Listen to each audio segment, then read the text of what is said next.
మాంగళ్య జ్యువెల్స్ వారి కొత్త బ్రాండ్ పూర్వి లైట్ వెయిట్ లో హెవీ డిజైన్ ఈ నవంబర్ 1 కుకట్పల్లిలో గ్రాండ్ ఓపెనింగ్ వివరాలకు సంప్రదించండి. నమస్తే రమగారు. నమస్తే జయ. రమగారు, కార్తీక మాసంలో ఉన్నాము. ఆల్రెడీ సగం రోజులు కూడా అయిపోయినాయి. మిమ్మల్ని నేను ఎప్పుడు అడుగుదాం అనుకున్నాను, ఇంకా అట్లా హడావుడి అయిపోయింది. ఏం చేస్తున్నారు, ఏంటి పూజ చేస్తున్నారా, రోజు దీపం పెడుతున్నారా? కార్తీక మాసం అంటే ఏమిటో ఆరోగ్య మాసం. మామూలుగా ఆరోగ్యం అంటే మనం ఏం చేస్తాం, రకరకాలు మంచి మంచి పదార్థాలు తినాలి, చక్కగా మందులు వేసుకోవాలి, బాగా పడుకోవాలి, రెస్ట్ తీసుకోవాలి కదా. కానీ కార్తీకంలో ఆరోగ్యం తినకూడదు, రెస్ట్ తీసుకోకూడదు, టైంకి పడుకుని బాగా పెందరాళ్ళే లేచేయాలి. ఈ రకంగా కనుక చేస్తే ఈ శీతాకాలం మొదటి రోజుల్లో ఈ పని చేస్తే తర్వాత కాలం ఆరోగ్యంగా ఉంటుందన్న సూచన కోసమే కార్తీక మాసపు ఆరోగ్యవంతమైన అలవాట్లు. దీపం పెట్టుకుంటాం పొద్దున్నే, ఎర్లీ మార్నింగ్ లేవటం, స్నానం చేయటం. ఇదివరకు నది స్నానాలు చేసేవాళ్ళు. అవునండి. లేకపోతే నూతుల దగ్గర నూతుల నుంచి నీళ్ళు తోడుకుని అమాంతం బకెట్ ఎత్తి పోసుకోవటం. ఎంత చలేస్తుంది రమగారు. చలేదు, అదేగా చెప్తున్న టెక్నిక్ అదే ఉంది. మరి ఇప్పుడు నీకు ఓవర్ హెడ్ ట్యాంక్లో నీళ్లు ఖచ్చితంగా చల్లగా ఉంటాయి, ఎందుకంటే ట్యాంక్లో ఉన్న నీళ్లు చల్లగాలికి తర్వాత మంచుకి ఎక్స్పోజ్ అయి ఉంటాయి. బావిలో నీళ్లు వెచ్చగా ఉంటాయి, ఓకే, గ్రౌండ్ వాటర్ వెచ్చగా ఉంటుంది. అందుకని ఈ కాలంలో ఏం చెప్తారు, సముద్ర స్నానం, నదీ స్నానం, చెరువులు, దొరువులు చిన్న పొన్నవి, లేకపోతే నుయ్యి ఆఖరిది. నూతిలో నీళ్ళైనా వెచ్చగానే ఉంటాయి, వెచ్చగా వస్తాయి. మా నూతికి పంపు ఉండేది, మా చిన్నప్పుడు నా నూతికి పంపులో కొడితే వెచ్చటి నీళ్ళు వస్తాయి. శీతాకాలం పొద్దున్నే స్నానం చేస్తే చుట్టూతో చలిగా ఉంటుంది, భూమిలోంచి వెచ్చటి నీళ్ళు వస్తాయి పైకి. ఆరోగ్యం. చల్లటి నీళ్ళు నువ్వు ట్యాంక్ వాటర్ పోసుకుంటే నిజంగానే చలిస్తుంది. మనం ట్యాంక్ వాటరే పోసుకుంటున్నాం అనుకోండి, ఆరోగ్య రీత్యా కొద్దిగా గోరువెచ్చటి నీళ్ళు, వేడి నీళ్ళు గీజర్ ఆన్ చేసుకుని పోసుకోకుండా కొంచెం మరీ చల్లగా ఐస్ కోల్డ్గా కాకుండా ఐస్ కోల్డ్ నీళ్ళు పోసుకుంటే జబ్బు చేస్తుంది. అవునండి. బయటికి వెళ్ళి స్నానాలు చేసే అవకాశం లేని వాళ్ళు తప్పకుండా ఇంట్లోనే ఏదో స్నానం చేస్తాము. ఒక మాట కార్తీక దామోదరుని తలుచుకుని, నాయన ఈ జన్మకి ఇదే, ఈ సంవత్సరానికి ఇది, వచ్చే సంవత్సరం కుదిరితే నది స్నానం, ప్రతి నెల ప్రతి సంవత్సరం నేను ఇదే అనుకుంటాను. వచ్చే సంవత్సరం ఏదైనా నది స్నానం ఒక్కసారైనా చేస్తాను అని. కుదిరితే కుదురుతుంది, లేకపోతే లేదు. ఏ కృష్ణకో గోదావరికో వెళ్ళగలిగే అవకాశం వచ్చిందనుకో చేసేస్తాం, రాలేదనుకో ఇక ఇదే కడిపే కైలాసం, ఇల్లే వైకుంఠం అని అలాగే చెప్పుకుంటాం అనమాట. ఈ పొద్దున్నే స్నానం, తర్వాత ఏమో సోమవారాలు ఉపవాసం ఉంటాం, పగలు ఉపవాసం చేసి రాత్రి భోజనం చేస్తాం. ఏకాదశిలో రోజంతా ఉపవాసం ఉంటాం, ద్వాదశి నాడు పారణ చేస్తాం. ద్వాదశి మధ్యాహ్నం నిద్రపోకూడదు, అదొక నియమం. ఈ కార్తీక మాసంలో కూడా పగళ్ళు పడుకోకూడదు, నక్తాలు చేస్తాం. కార్తీక నక్తాలు అంటే పగలల్లా ఉపవాసం ఉండి ప్రతిరోజు చుక్కలు చూసాక భోజనం చేస్తాం. చుక్క చూసి భోజనం చేస్తాం. ఈ చుక్క చూసి భోజనం చేసే వాళ్ళు మధ్యాహ్నం భోజనం చేయలేదు కదా అని రెస్ట్ తీసుకుని నిద్రపోకూడదు, నిద్రించకూడదు. రాత్రి భోజనం చేసి పడుకోవచ్చు, మళ్ళీ తెల్లవారుజామున లేచేసేయాలి దీపాలు పెట్టడానికి. ఈ నియమంతో పనిచేస్తే హెల్తీగా ఉంటాం అనేది నిర్వాదం. ఖచ్చితంగా హెల్తీగా ఉంటాం, ఇలా పని చేయాలి. ఒకటి, ఇప్పుడు పౌర్ణమి వస్తుంది కదా, ఇప్పుడు ద్వాదశి అవి ఏకాదశి అయిపోయిన, ఏకాదశి ద్వాదశిలు అయిపోయిన తర్వాత ఇక వచ్చేది పౌర్ణమి. పౌర్ణమికి రకరకాల పద్ధతులు ఉంటాయి. కొంతమంది పెద్దవారు చెప్పినవి ఫాలో అవుతారు, ప్రతి సంవత్సరం కొత్త, ఈ సంవత్సరం ఏం చేయాలి అని. కొంతమంది ఇళ్లల్లో ఉన్నవి ఫాలో అవుతారు. ఇళ్లల్లో ఉన్న పెద్దవాళ్ళ అమ్మమ్మలు, నాయనమ్మలు, అమ్మలు, అత్తగారులు చేస్తుంటే వాళ్ళ వెనకాలబడి చేయటం. పౌర్ణమికి నోములు ఉంటాయి, తోరణ నోములు అంటారు, అదొక రకం. దాని మీద బాగా వివరంగా నాకు తెలీదు. తోరాలు ఉంటాయి, ప్రతి సంవత్సరము ఆ తోరాలు తీసి దాచిపెట్టుకుంటారట, అదొకటి. కేదారేశ్వర వ్రతం చేసుకునే వాళ్ళు కొంతమంది, సత్యనారాయణ వ్రతం చేసుకుంటారు కొంతమంది. ఆ సత్యనారాయణ వ్రతం కూడా చేస్తారు ఈ పౌర్ణమి నాటికి. వ్రతం అని విన్నాను కానీ సత్యనారాయణ వ్రతం కూడా చేసుకుంటారు, ఇదొకటి. అక్కడి నుంచి లేకపోతే మనం ఏం చేస్తాము, 365 ఒత్తులు వెలిగించుకోవడం. సంవత్సరం అంతా వెలిగించకపోయినా, లేకపోతే ఇబ్బంది రోజుల్లో వెలిగించకపోయినా ఆ దోషం పోవటానికి భార్యకు ఒక 365, భర్తకు ఒక 365 వెలిగించాలని, ఇవి రెండు వెలిగించి పెట్టుకోవటం. ఈ దేవాలయానికి వెళ్ళే పద్ధతి ఒకటి. దేవాలయానికి అంటే మన ఇంట్లో సాగదు, నిలబెట్టలేము, లేకపోతే మనకే ఏమిటంటే యాంబియన్స్, వాతావరణం సరిగ్గా లేదనిపిస్తుంది. దేవాలయానికి వెళ్తే ఒక ఆధ్యాత్మిక వాతావరణం ఉంటుంది, కొంత స్థిమితం ఉంటుంది. గుళ్ళో చాలామంది పెడుతుంటారు, వాళ్ళతో పాటు పెడితే మనకు కూడా కొంత ఆధ్యాత్మిక భావాలు ఇంకొంచెం పెంపొందుతాయి కదా. సరే, దేవాలయానికి వెళ్ళి పెట్టేటట్టయితే దేవాలయంలో పెట్టుకోవటం, లేకపోతే మన ఇంట్లోనే. నేనైతే ఈ దేవాలయాలకి వెళ్ళలేను, అంతమంది గుంపులుగా జనం ఉండి ఒకళ్ళ దీపాలు ఒకళ్ళు తోసేసుకుంటున్నారన్న భావన నాకు ఆసక్తికరంగా వదిలే ఈ పని అనిపిస్తుంది. నేను ఇంట్లో పెట్టుకుంటాను, తులసి దగ్గర పెట్టుకుంటాం. ముగ్గు వేస్తాను తులసి దగ్గర. తులసికి మామూలుగా మా తులసి కొంచెం ఎత్తు మీద ఉంటారు, పైన ఉంటుంది తులసమ్మ, కిందకి దింపుకుంటాను అనమాట. ఆ ఒక రోజుకి ముగ్గేసి ముగ్గులో తులసిని కూర్చోబెడతాం. ఈ తులసికి ముందుకి మళ్ళీ ముగ్గేసుకుంటాం, శంఖచక్రాలు, పద్మము ముగ్గేస్తాం. ఇప్పుడు ఈ పద్మంలో ఈ 2 ప్రమిదలు 365 365 ఒత్తులు వేసి వెలిగించుకోవటం. ఈ ఒత్తుల్ని మనకి ఇప్పుడు దొరికేస్తున్నాయి. ఇది వరకు చేత్తో చేసుకుని పెట్టుకునేవాళ్ళం, నెల మొదల నుంచి చేసుకునేవాళ్ళము. ఇప్పుడు దొరికేస్తున్నాయి చక్కగా. ఇంతలా కట్టగడతాడు, పైన చిన్న ఒత్తి పెడతారు. నా చిన్నప్పుడు ఇంట్లో అమ్మ వాళ్ళు పిన్ని వాళ్ళు వీళ్ళందరూ చేసుకునేవాళ్ళు. విభూతితో చేస్తారు కదా. అంటే విభూతి ఉంటే మనకి ఒత్తి తిరుగుతుంది అనమాట. పురి రావాలి కదా. మనకి మామూలు పత్తి మన చేతికి తిరగదు. విభూతి రాసుకునేసరికి బరగ్గా అవుతుంది. ఈ బరక మీద తిరిగి చక్కగా ఇలా తిరిగి మనకి బాగా వస్తుంది. అప్పుడు దారపు ఒత్తులతోటి చేసుకుంటాం. ఇది ఒక పద్ధతి. ఇప్పుడు మీ దీన్ని ఏం చేస్తాము, ఈ 365 ఒత్తులు అంటే అప్పటికప్పుడు వెలిగిస్తే వెలగదు. దాన్ని ఏం చేస్తామంటే పొద్దునే మనం దేవతార్చన చేసుకునేటప్పుడు పొద్దున దీపం పెట్టుకునే అలవాటు ఉన్నవాళ్ళు లేదా దేవతార్చన పద్ధతులు ఉన్నవాళ్ళు అప్పుడే ఆవు నేతిలో కనుక తడిపి ఉంచితే సాయంకాలం దీపం నిలిచి కాలుతుంది. మార్నింగ్ పెట్టేస్తే పొద్దున నానబెట్టుకోవాలన్నమాట. నువ్వు సాధారణంగా ఆవు నూనెతోటే చేస్తాం.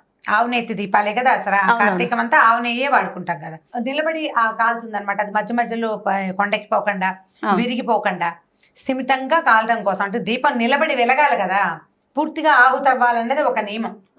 దీపం ఇప్పుడు మనం మామూలు దీపారాధన దేవతార్చన దగ్గర రోజువారీ చేసుకునేటప్పుడు దీపం బాగా నూనె అయ్యే వరకు ఉండటం ఒకటి, దీపం నిలిచి వెలగటం. ఒక్కొక్కసారి ఒత్తులు కూడా ఆహుతైపోతాయి. ఒత్తులు ఆహుతైతే చాలా మంచిదని ఒక భావన. ఒక్కొక్కళ్ళు ఆటభేదాలు ఉంటాయి, ఒక్కొళ్ళు ఒక రకంగా చెప్తారు. ఒత్తి మొత్తం ఆహుతైపోతుంది, అది కూడా బాగానే ఉంటుంది. ఈ 365 ఒత్తులు ఆహుతైతే బాగుంటుందని 2-3 పెద్దవాళ్ళ దగ్గర విన్నాను నేను. ఇది ఒక విధానం. పల్లెటూళ్ళల్లో అయితే ఏం చేసేవాళ్ళం అంటే ఈ 365 ఒత్తులు వేసేటప్పుడు దీపాలని చెరువులో వదిలిపెడతారు. జ్వాలా తోరణం అంటారు. ఈ జ్వాలా తోరణానికి దేవాలయాల దగ్గర చేస్తారు ఒక విధానం. దేవాలయాల బయట అంటే చిన్న చిన్న గుళ్ళల్లో చెయ్యరు, ప్రమాదాలకి దారి తీస్తుంది. పెద్ద ప్రాంగణాలు ఉండే దేవాలయాల దగ్గర ముఖద్వారం దగ్గర ఏం చేస్తారంటే గడ్డితో తోరణం ఏర్పరుస్తారు. ఈ సాయంకాల అర్చన అయిన తర్వాత అది వెలిగిస్తారనమాట. ఈ తోరణం ఈ స్వామిని ఊరేగింపుకి తీసుకొస్తారు శివాలయాల్లో నుంచి. ఆయన బయటకు వస్తాడు, ఆ జ్వాలా తోరణం కింద నుంచి స్వామి లోపలికి వెళ్తాడు. ఆయనతో పాటు ఆ తోరణం కింద నుంచి మనం వెళ్తే గనక చాలా గ్రహ పీడలు అవి తొలుగుతాయని ఒక నమ్మకం. గడ్డి తోరణానికి ఏమైనా ప్రత్యేకమైన కథ ఉందా రమ్మగారు? ఇవి తెలియదు, అట్లాగే చెప్తారు జ్వాలా తోరణం అని. కానీ చిన్నప్పున్న దేవాలయాల్లో ఇది పెట్టుకోరు. ఈ జ్వాలా తోరణంతో పాటు శివుడితో పాటు మనం లోపలికి వెళ్తాం. అయ్యవారు లోపలికి వెళ్తాడు, ప్రదక్షిణ చేయిస్తారు, ఆయన బయటకు వస్తాడు, ఊరేగింపుకి వస్తారు. తిరిగి స్వామి లోపలికి వచ్చేటప్పుడు ఈ జ్వాల వెలిగిస్తారు. ఈ తోరణం కింద నుంచి అయ్యవారు లోపలికి వెళ్తాడు, ఆయన వెనకాలే భక్తులందరూ హరోహర అని లోపలికి వెళ్తారు.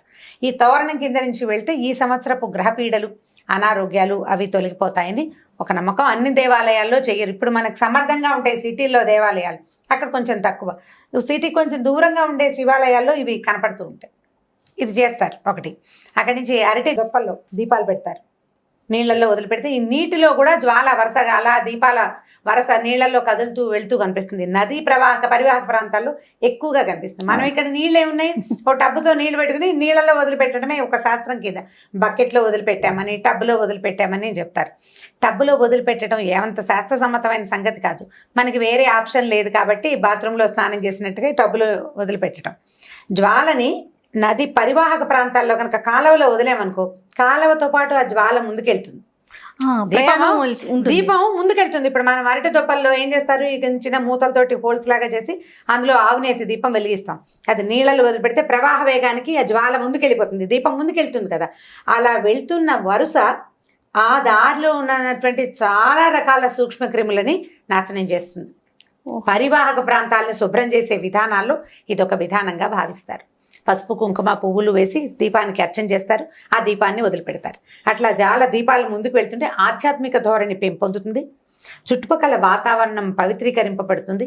ఈ పరివాహక ప్రాంతాల్లో ఉన్న చాలా రకాల అనారోగ్యాలు అవి దూరం అవుతాయని నమ్మకం. పాతకాల పద్ధతులు కదా ఇవన్నీ. అప్పుడు ఇలా అపార్ట్మెంట్లు ఇల్లు ఈ గోళాలు లేవు కదా. అక్కడి నుంచి ఆకాశ దీపాలు పెడతారు, దేవాలయంలో ఆకాశ దీపం పెడతారు. రోజు సాయంకాలం వేసరికి పైకి పెట్టుకుంటారు దీపం. ఇళ్లలో పెట్టలేకపోతాం ఆకాశ దీపం చూడడం. వీటిలలో ఏది కుదిరితే ఇప్పుడు ఇవన్నీ చేయాల్సిందేనంటే అన్నీ ఎక్కడ చేస్తాం, ఏది కుదిరితే అది చేస్తాం. అయితే కార్తీక మాసానికి రకరకాల కథలు చెప్తాం. పురాణం వినొచ్చు, రోజువారీ పురాణం వింటాం. కార్తీకపు ప్రత్యేకత, ప్రతి రోజుకు ఒక కథ ఉంటుంది. 30 రోజులు 30 కథలు వినగలిగితే మంచిది. ఓకే. పౌర్ణమి నాడు ఒక రోజైనా సరే వాళ్ళు ఉపవాసం ఉంటాము, ఏదో చలిమిడి అవి చేసుకుంటాం. చలిమిడి దీపారాధన చేస్తారు, అది కూడా ఒక పద్ధతి. మా ఇళ్లలో కూడా కొంతమంది చేస్తారు. చలిమిడి చేసి ఆవు నెయ్యి పోసి అందులో దీపం పెట్టి వెలిగిస్తారు. ఆ చలిమిడే ప్రసాదంగా స్వీకరిస్తారు. రాత్రి మళ్ళీ వెన్నెల వచ్చేదాకా భోజనం చేయరు. ఇదొక విధానం. ఎన్ని రకరకాలు. ఇప్పుడు నేను చేసే కొన్ని నాకు తెలిసినవి కొన్ని చెప్తున్నాను నేను. ఇప్పుడు ఇదే విధాయకమా అంటే నేను ప్రతిసారి ఏదో చెప్తాను, ఈ ప్రాంతానికి ఇది విధాయకం. కొన్ని ప్రాంతాల్లో చలిమిడి తినరు, కొంతమంది తింటారు. కొంతమంది పళ్ళు నైవేద్యం పెట్టి పళ్ళే తింటారు. అసలు ఏమీ లేకుండా మంచినీళ్ళతో ఉండేవాళ్ళు కొంతమంది. వాళ్ళ అలవాట్లు, ఊళ్ళు, ఆ పద్ధతులను బట్టి. ఎవరికైనా సాధారణ నియమం ఏమిటి? పగలు ఉపవాసం, రాత్రి భోజనం, దీపం ఖచ్చితమైన నియమం. నువ్వు పొద్దున్న తెల్లవారుజామున లేచి పెడతాను, సాయంకాలం పెట్టలేను, ఆఫీస్కి వెళ్తాను. మరి పొద్దునైనా పెట్టు, నీకు కుదిరితే చెయ్యి, ఆ పనైనా చేయాలి నువ్వు. ఇది రెండు రకాలు. పొద్దున సాయంత్రం 2 దీపాలు పెట్టగలిగి ఇళ్లలో ఉండి అవకాశం ఉన్నవాళ్ళు చక్కగా సాయంకాలం కూడా సంధ్య దీపం పెట్టుకుంటే అవన్నీ ఆరోగ్యానికి మంచివి. మనకి ఏంటంటే భగవంతుని చేరడానికి మనం ఎన్నుకున్న రకరకాల మార్గాల్లో ఇది ఒక మార్గం. కార్తీకం చాలా ప్రత్యేకమైన మాసంగా చెప్తాం కదా. పౌర్ణమి నాడు ఇన్ని రకాలు చేస్తాం. 365 ఒత్తులు వెలిగించుకోవటం. నాకు ఇంకొక విధానం ఉంది. ఒక పెద్ద ఆవిడ ఒకసారి చెప్పారు, మామూలుగా ఈ పౌర్ణమి రోజుల్లో పూర్ణచంద్రుడు కనపడతాడు మనకి కదా. ప్రతి చోట, ప్రతి ప్రాంతాల్లోనూ చంద్రుడు కనిపిస్తాడు. ఈ చంద్రుడిలో లలితాదేవిని భావన చేసి శ్రీ లలిత చదువుకుని లలితా సహస్రనామం చదువుకుని వెండి పళ్ళెంలో కానీ వెండి గిన్నెలో కానీ పాలతోటి పాయసం చేసి పాయసాన్ని నివేదన చేసి స్వీకరించమంటారు. ఓహో. పౌర్ణమి నాడు గనక ఇట్లా లలిత పారాయణ చేస్తే అది కామ్యమని, కోరిన కోరికలు సిద్ధిస్తాయని, మనశ్శాంతి దొరుకుతుందని చెప్తారు. చంద్రుడు మనఃకారకుడు. మనం మామూలుగా పౌర్ణమి రోజుల్లో సముద్రానికి ఆటుపోట్లు ఎక్కువ అవుతాయి కదా. అవునండి. అందుకని చీకటి పడ్డాక వెళ్ళకూడదంటారు. కొన్ని రకాల కరెంట్స్ ఉత్పన్నమై అవుతాయి, అందుకని పౌర్ణమికి చెప్తారు కదా, పెరుగుతాయి, ఆటుపోట్లు ఎక్కువ అవుతాయి. కానీ కార్తీక పౌర్ణమికి ప్రత్యేకంగా ఖచ్చితంగా సముద్ర స్నానం చెప్తారు. కార్తీక పౌర్ణమి స్నానాలు చాలా విశేషం. కార్తీక స్నానాలే విశేషమైన స్నాన విధులు అవి. పౌర్ణమి నాడు ఈ సముద్ర స్నానం చేయడం ఇంకా విశేషమైంది. పున్నమి చంద్రుడి వీపు కనుక పడితే ఆ సూర్యుడు చంద్రుడు ఈ నెలల్లో, ఈ మధ్యలో పౌర్ణమికి వాటికి దగ్గరలో సూర్యచంద్రులు ఇద్దరు ఒక్కసారే ఆకాశంలోకి వస్తారని, ఆ వెలుగులు ఈ నదుల మీద పడడం వల్లే వాటిలలో కరెంట్స్ అంటే అందులో ఉండే శక్తి పెరుగుతుందని చెప్తారు. అందుకు ఈ నదీ స్నానాలు అవి నియమబద్ధంగా చేయాలంటారనమాట.